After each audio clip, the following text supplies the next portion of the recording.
这个胖大爷露出半截屁股，身后的小兔子邪恶一笑，掏出一根胡萝卜，悄咪咪靠近大爷，搞之前还细心的搓干净。这只调皮的兔子叫彼得，他最喜欢的事情就是洗劫菜园子。小伙伴们站哨望风，彼得就负责溜进菜园，西红柿、茄子还有大西瓜，不一会儿就收获颇丰。可就在这时，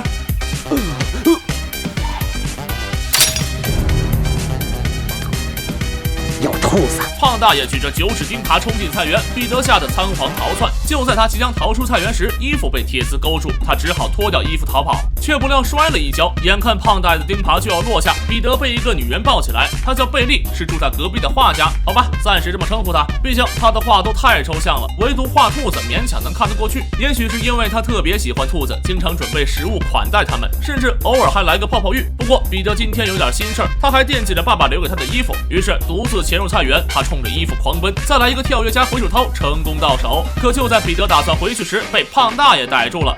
我就知道你会回来。彼得被拽住耳朵，只好使出佛山无影脚，可小短腿怎么也踢不到人家。突然，胖大爷好像被噎住，啪的一声倒在地上。彼得仔细观察，看样子是心脏病突发联合犯了。这下菜园子的主人成了兔子们，敞开肚皮吃吧！不仅自个儿在蔬菜水果里徜徉，还叫来各种动物朋友胡吃海塞。菜园霍霍的差不多了，彼得又盯上胖大爷的房子，大伙儿一起玩各种游戏，吃撑了就来跳个舞，玩累了就给狐狸剃个毛，这简直就是属于动物的狂欢。可是好景不长，人类要来了，我们怎么办？大家快躲起来！大家仓皇躲藏，瞬间就没了样子。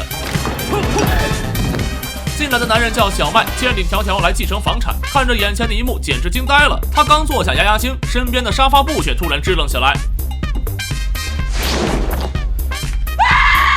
大伙儿纷纷现身开溜，隔天小麦就堵住所有入口，这让彼得很头疼。不过没关系，勇敢的兔兔可是会飞檐走壁的。到表演绝活的时候了，彼得带着小胖兔爬上屋顶，上演一场高空走钢丝。不过重心不稳，他们摔进晾着的裤衩里，被小麦转过正着，在菜园里展开追逐战。小麦用叉子钉住小胖兔，再拎起耳朵装进麻袋里，眼看就要送走，彼得带着伙伴们赶紧追上。为了使汽车停下，他把引擎盖打开。谁知小麦停下车，大力关上时，彼得的耳朵也惨遭毒手，给他疼得呲牙咧嘴。好在伙伴们已经偷梁换柱，可接下来小麦直接勾搭上了贝利，两人不仅一起练瑜伽，还经常划船出游，在草坪上玩游戏。突然下起了大雨，兔子们却被关在门外，我们还淋着雨呢，真是叔可忍，婶儿不可忍。彼得气势汹汹的脚踹开门，却不想窜进贝利怀里，当着他的面，两人都没好意思动手。可贝利刚离开，他们立马开战。小麦被踹了好几脚，正要把彼得兔丢出去，这时贝利出来了，两人立马装作很和睦的样子。可他一离开，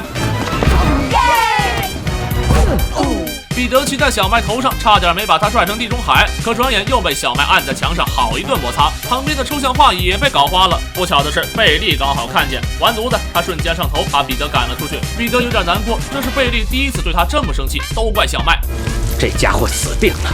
于是彼得领着大家做准备，各种训练一样也没落下，是时候大干一场了。小麦正在做美梦，谁知一睁眼就看见彼得，一个激动，右手就被夹住，紧接着左手也没能幸免。小麦气急败坏追出去，却不小心滑倒，一屁股坐在小车上。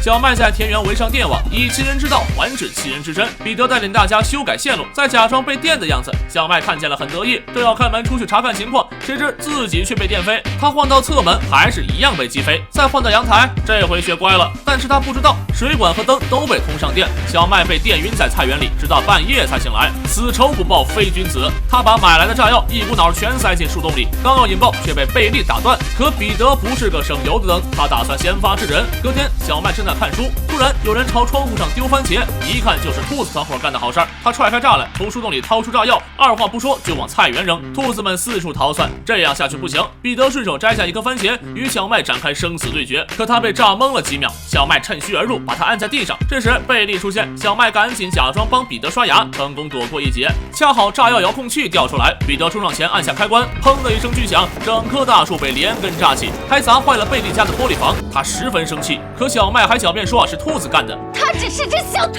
子。就这样，小麦卖掉房子回到城市，贝利也收拾东西，打算离开这个伤心地。彼得知道他闯大祸了。分享一份爱，并不会失去它，爱是无限的。